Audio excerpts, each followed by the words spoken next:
The luxury jet hummed softly as Margaret Whitmore settled into her first-class seat, champagne already in hand. Her crimson dress matched her perfectly manicured nails, and her diamond earrings caught the cabin lights just right. She was the CEO of a tech empire, and she knew it.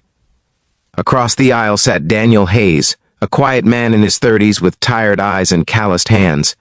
His daughter Emma, maybe 8 years old with curly brown hair, clutched his arm nervously. The girl wore simple denim overalls, a stark contrast to the opulence surrounding them. Margaret wrinkled her nose as Emma's small backpack bumped her armrest. "Excuse me," Margaret said sharply. "Some of us paid good money for peace and quiet up here." Daniel pulled Emma closer. "I'm sorry, ma'am, she's nervous about flying." Margaret huffed. "Well, perhaps you should consider coach next time. This section is for people who actually belong here." The man's jaw tightened, but he said nothing. He just wrapped his arm around Emma and whispered something gentle in her ear. Margaret sipped her champagne, satisfied. She'd worked too hard to share her space with people who clearly didn't understand luxury. The girl's father probably used all his savings for these tickets, trying to pretend he belonged in a world beyond his reach. As the plane leveled at cruising altitude, Margaret noticed the man helping Emma with a coloring book. His hands, she observed, were steady and precise. Something about the way he moved spoke of discipline, of training, but she pushed the thought away, probably just a construction worker or mechanic. 30 minutes into the flight, a sudden jolt shook the cabin. Margaret's champagne spilled across her lap. The plane pitched violently to one side, then the other. Oxygen masks dropped from overhead.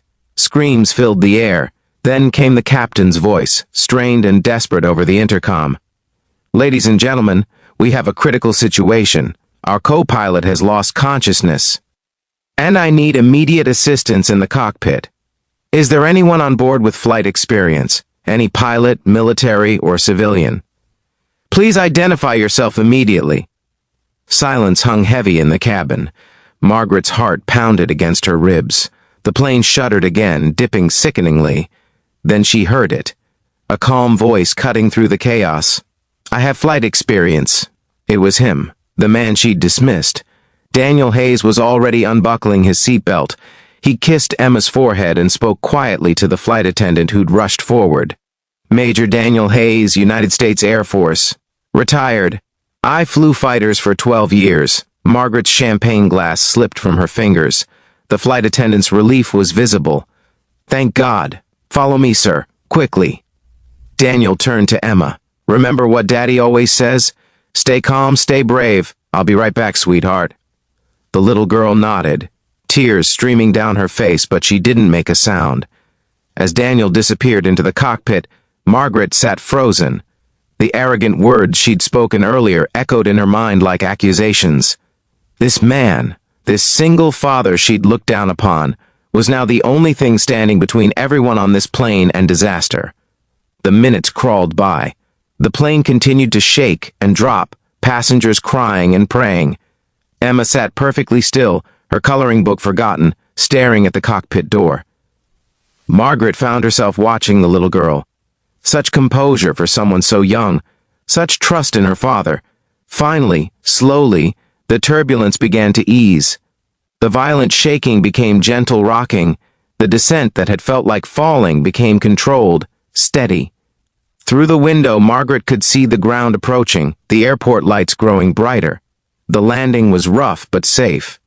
As the plane rolled to a stop, the cabin erupted in applause and tears of relief. The cockpit door opened, and Daniel emerged, his shirt soaked with sweat, his face pale but calm. Emma launched herself into his arms. "You did it, Daddy," she whispered. "We all did it together, Em," he replied, holding her tight. The captain followed, placing a hand on Daniel's shoulder. "This man just saved every life on this plane. The hydraulics were failing and I was losing control. Without his help, we wouldn't have made it." Passengers surrounded Daniel, shaking his hand, embracing him. Through it all, he remained, humble, deflecting praise, just focusing on comforting his daughter. Margaret sat motionless, shame washing over her in waves. Finally, as other passengers began to disembark, she approached Daniel. Her expensive heels suddenly felt ridiculous. Her champagne-stained dress seemed like a costume, "Mr. Hayes," she began, her voice catching, "I owe you an apology, not just for saving my life but for my cruelty earlier. I judged you without knowing anything about you. I was wrong, terribly wrong." Daniel looked at her with those tired eyes, Emma still in his arms. For a moment Margaret thought he might simply walk past her. She wouldn't have blamed him. But then he spoke, his voice gentle. "Ma'am, we all have moments we're not proud of. What matters is what we do next. I hope you have a good evening." He turned to leave, but Margaret called out, "Why were you in first class, if you don't mind me asking?" Daniel paused, a sad smile crossing his face. It was Emma's birthday gift. Her mother passed away 2 years ago. She always wanted to fly fancy, just once, like in the movies. "I've been saving for months." Margaret's hand flew to her mouth. The little girl's nervous clutching of her father, the simple clothes, the way he treasured every moment with her. It all made sense now. "I'm so sorry," Margaret whispered. Daniel nodded once, then carried his daughter toward the exit. Margaret stood in the empty cabin long after everyone else had left.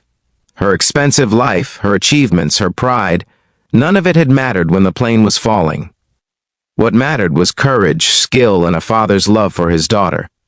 She made a decision then. She would be different, better, kinder. Sometimes it takes falling from the sky to learn how to truly see the people around us. If this story touched your heart, please give it a like and share it with someone who needs to hear it today. Subscribe for more stories that remind us what truly matters in life.